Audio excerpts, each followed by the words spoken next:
रागा बैठल बनी कुछ के ना गाम बड़ुए चाहे फाटी खत्म बड़ुए ऐसे रहन का हम का करी रोज यही हाल होगा तो घर में हड़ताल होगा। सुनो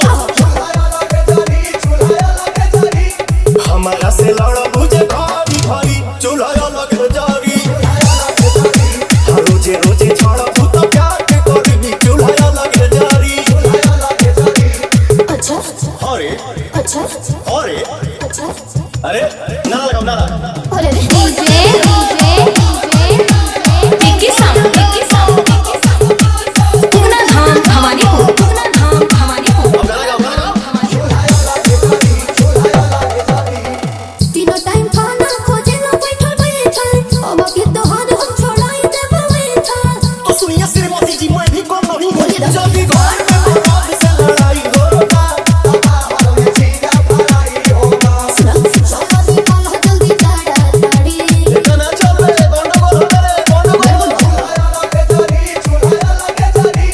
हमारा से लड़ा बुझे भारी भारी चूल्हा लगे जारी रोजे रोजे छाड़ा भूत प्यार के करी चूल्हा लगे जारी।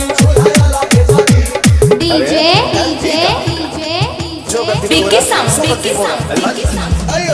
उगना धाम भवानीपुर घर में रहे के तो रहो हमरे डोल से ना तो पे तोय पवन रोज करो छोल से हाँ तो मारा हूँ कल चूल्हा में लुका दे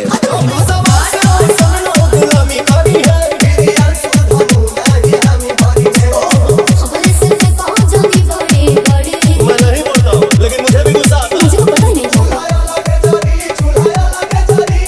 हमारा से लड़ा बुझे भारी भारी चूल्हा लगे जारी डीजे रोजे रोजे छाड़ा भूत विक्की साउंड लगे जारी। उगना धाम भवानीपुर उगना धाम भवानीपुर